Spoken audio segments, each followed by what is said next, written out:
tem uma alta taxa de mortalidade embrionária. Gente, vamos criar também aquela consciência assim. Morreu o filhote dentro do ovo. É salmonela e micoplasma. Não, um grande incriminado é o circovírus. Tá? Vocês vão ver que o circovírus em canário é ipsitacídeos, tá? É diferente a apresentação clínica, mas a manifestação fisiopatológica é igualzinha. Então, assim, morte embrionária. Vou mandar um ovinho para fazer análise. Não esqueça de pedir o circovírus. Já vou adiantar uma coisa. Eles são de famílias diferentes. O circovírus biquipena não tem nada a ver clinicamente, até manifestação fisiopatológica tem. Mas se mandar fazer PCR de circovírus biquipena e tiver circovírus canário, não vai pegar. Tá? Então é fazer a coisa direito. E às vezes deu negativo, eu não tenho, mas posso fazer isso? Tá? Então vamos lá. Neonatos juvenis.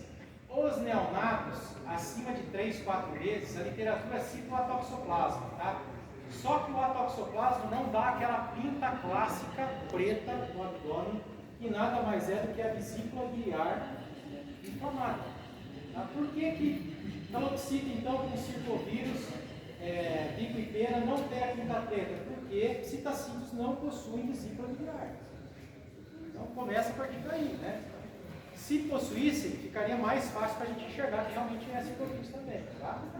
Então os agentes incriminados, principalmente o circovírus, mas a ave morre do circovírus? Não, a ave morre com infecção secundária por E. coli, tá? Então nós vamos ver no decorrer da passagem aí, o circovírus é um fator extremamente imunossupressivo. Então ele abre porta para tudo que é ruim, bactéria ou fungo, tá? Pensa bem lá, disbiose, pensa bem, coccidiose, uma ave com megabactéria, e aí a hora que você começa, o auge da criação, que é ver os filhotinhos, vem o circovírus associado. Não vai dar bom. A gente precisa tentar enxergar antes disso. Olha lá, filhotes de 0 a 5 vidas, mortalidade de 90% a 100%. Quem teve problema com o Black Spot aqui? Todo mundo. Todo mundo. Olha lá, espécie específica. Propósito disso, a gente lê, pesquisa, teve uma onda, não sei se ainda está, mas de você usar o Arinbol, essa história. O que você comenta? Tem tratamento para esse tipo, para tal pinta preta? Existe um tratamento eficaz? Não, a gente já vai passar por isso aí. Você tocou no assunto extremamente importante, que assim, eu tenho a oportunidade de estar acompanhando lá em Lavras, tá? O professor Juliano Bogas é amigão meu e assim, ele quem está encabeçando o projeto dentro da Faculdade Federal e o Otávio pela fora. E eles justamente estão analisando isso, tentando provar e escrever esse tipo de trabalho. Para aí sim a gente conseguir diante de uma literatura, fazer a coisa atestada. Funciona ou não funciona? Que dose? Hoje, se me perguntar isso, eu não tenho condição, porque eu não tenho vazamento literário, não tenho literatura falando. Não, dê 2 gramas por quilo que vai dar certo. Ninguém falou que dá certo. E também ninguém falou que dá certo. Eu usei de experiência aqui. Teve? Isso que é legal, ó. Essa interação Não, nenhuma. vai mais que qualquer coisa. Eu sou um grande crítico de invenção. Eu sou um grande crítico de milagre. Eu acredito muito mais na ciência e justamente no que está comprovado do que o empirismo, que eu acho. O empirismo ele pode ser de base investigativa. Sim? Ele pode dizer o seguinte, olha, investiga isso aqui que tem um indício que pode dar certo. Né? Mas eu vou te dizer uma coisa assim, uma das coisas que mais me impressionou ultimamente, impressiona todo o pessoal envolvido em nutrição animal, é quando eu falo que houve essa moda em passeriformes de usar o anis com alho e gengibre. Porque não são alimentos, assim, eles não trazem como alimento, né? Não trazem nada nutricionalmente para essas espécies, né? E a gente trabalha com espécie de produção. O Brasil é um dos países mais avançados do mundo em termos de nutrição animal. Nós temos grandes pesquisas, grandes centros, França, Alemanha, Bélgica, mas Holanda, produtores de insumos para isso, né? E quando a gente fala com o pessoal de lá, que eu tenho muito contato com eles, quando a gente fala com eles, não, estão inventando aí, né? Para quê? Para comer? Eles perguntam, né? Todo mundo pergunta, é para comer? Brincando, né? temperando. Então assim, ó, não, e a crítica só que eu faço é o seguinte assim, ó. Aconteceu já de um plantel com problema ser adicionado isso e resolveu, eu não vi nenhuma casuística até agora. Né? Todos os plantéis que tiveram problema teve que ter uma abordagem extremamente científica, investigativa, científica, e aí foi abordado o tratamento por um profissional. Agora, todos esses empirismos que eu vi até agora, eu não vi nem. Se alguém me mostrar, eu tenho cabeça aberta porque eu quero aprender. Por isso, mas eu senti um desequilíbrio na parte intestinal da água. Talvez tenha causado uma inflamação na intestinal. Eu gostaria de fazer há mais de 10 anos eu uso o Tylenol, tirosina, ou Nalit, que seja, e complexo B na papinha. A partir desse momento que eu passei a usar, o índice é muito menor. E muita gente que fala comigo, fala, cara, usa na papinha, tirosina, Nalit. Você vai entender hoje por quê, tá? Sabe o que você está fazendo? Você está controlando a quantidade de óleo que você está. Você está controlando o circuito. Vamos ver isso aí, tá? E outra, a tirosina era usada na agricultura industrial como um fator de crescimento intestinal, era promotor de crescimento, ele era um probiótico. Tanto é que tem muita gente que ainda fica botando tirosina para aumentar a imunidade. Será que é o caminho? A gente tem que pensar assim, tirosina é um antibiótico. Entendeu? Cria, o professor controla a E. coli, nós vamos ver isso aí. E uma das maneiras de conviver com os circovírus é essa, é você conviver com a população da E. coli. O grande perigo disso é o senhor gerar uma E. coli resistente. Aí vai vir, vai designar seu papel. Entendeu? Mas é aquela coisa, ó, você assim, está dando certo, mas com essa consciência, está dando certo, continua, mas tenha consciência que isso pode acontecer. Tá? Então vamos lá, isso aqui é interessante a gente entender, para saber o que acontece com o né? Desenvolvimento do sistema imune das aves, né? A diversidade de anticorpos ocorre de 3 a 6 semanas de idade. Na bursa de Fabrício e Timo, são 2 órgãos linfóides, tá? E aonde o circovírus atua lá? Infecção antes dessa idade pelo circovírus, supressão, ele causa uma bursite, ele acaba com o sistema imunológico e ele fica imaturo para sempre. Nunca mais ele produz anticorpo de forma correta, maturação.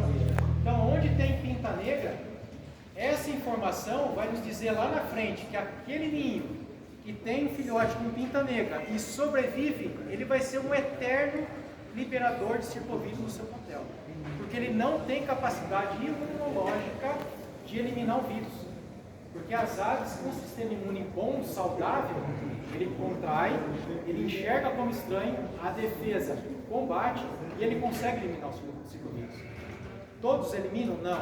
Lembre sempre da defesa alta. Tá?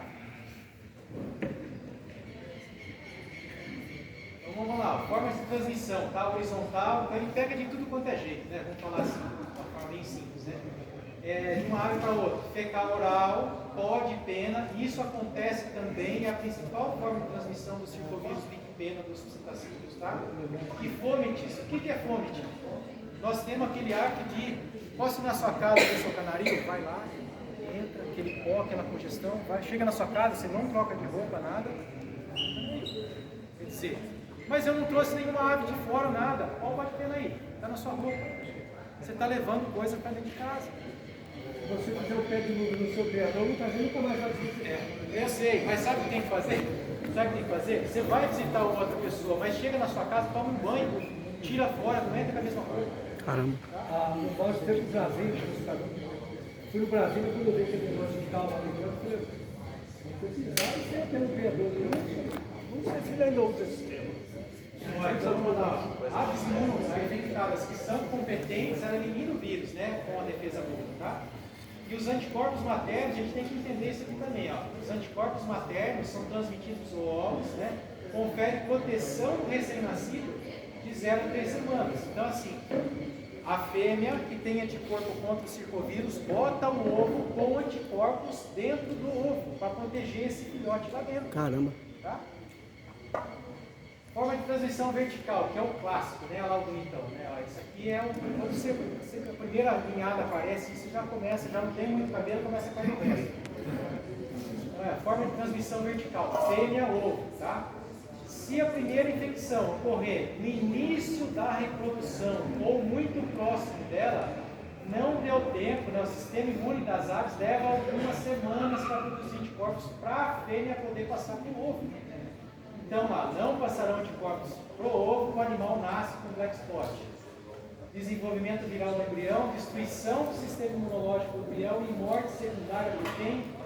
Do cólico, tá? O principal é a principal lactante aí.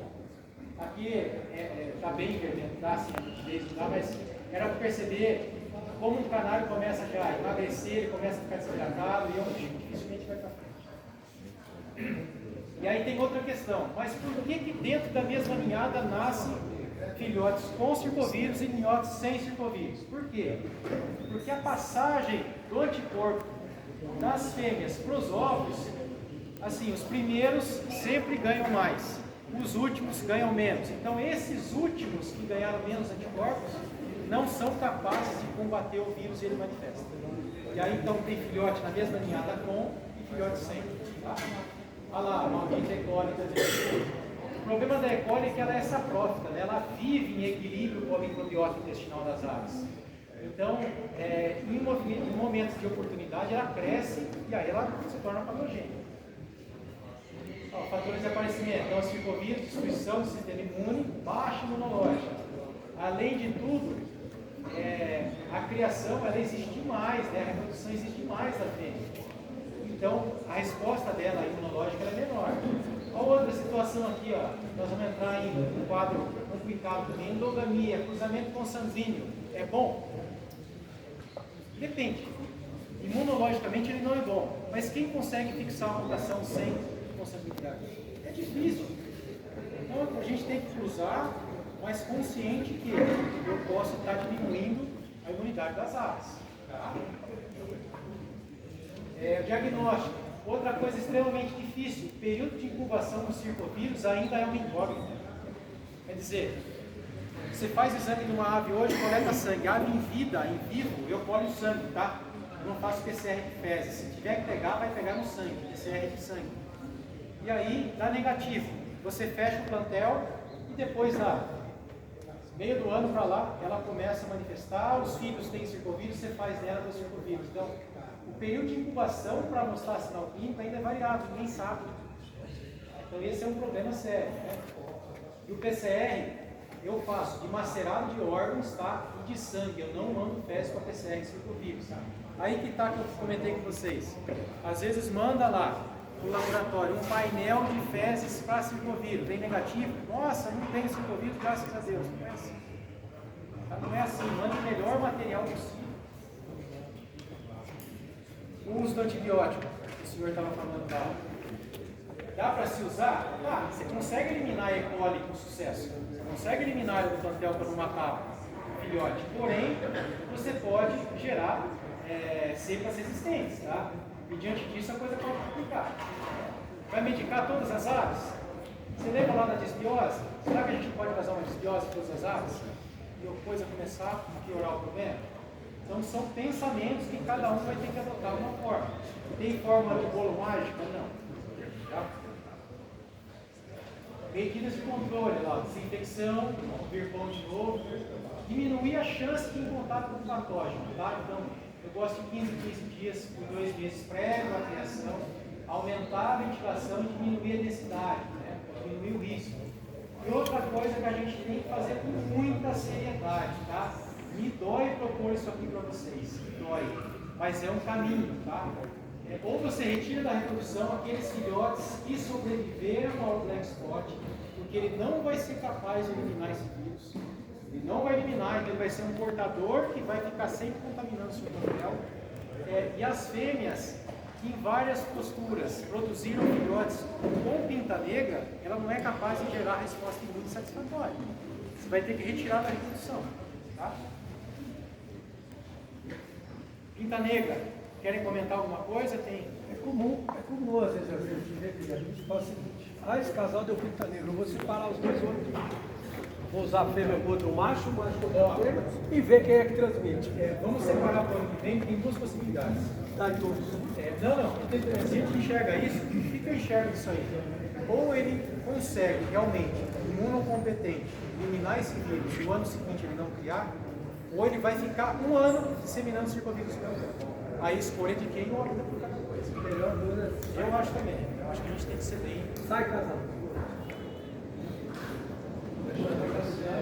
Tocou num assunto aí que é uma coisa que roda de conversa, a gente comenta muito, que é o fator genético. A busca pela melhor melanina, pela melanina mais profunda, mais brilhante, seria mais larga. A busca pelo canário, que o padrão existe, que o concurso existe, tudo mais, às vezes leva a gente a acasalar canário cada vez mais fraco, em termos de imunidade. Isso acaba sendo uma cônica do plantel, porque ele está sempre buscando os melhores canários segundo o padrão, seja no porte, seja no... Concordo plenamente. Isso tem uma influência muito grande. Enorme. Tem uma fórmula que é básica, mas ela é a grande verdade. Fenótipo, o que o canário é o genótipo. A genética ela corta mais o meio ambiente. O que come, exposição patológica. Se o genótipo dessa ave, genotipicamente, ela é imunologicamente mais fraca, para você equilibrar essa balança, você tem que tomar um cuidado redobrado para manter a imunidade sempre alta. Alimentação, diminuir patógeno. Porque são aves que na natureza seriam presas fáceis, seriam eliminadas. Elas não procriariam. Não daria chance. Natureza implacável. Isso aconteceu com um projeto de pato mergulhão que estava em extinção. Tá? Tem um amigo nosso que participou. O que foi feito isso? Todos são consanguíneos, mas eles buscaram o mapeamento genético e tentaram, dentro desse mapeamento genético, cruzar mesmo consanguíneos mais distantes que tinham, para abrir genética. Tá? Mas isso, canário. Você perde. Você vai pagar o seu carro, a sua casa e o projeto chega. Beleza, vou fazer o que agora? É muito caro. Alguns pontos de nutrição simples, tá? Não vou entrar em coisas mais polêmicas não, tá? Eu acho que hipoglicose nausear é uma coisa primordial para a gente entender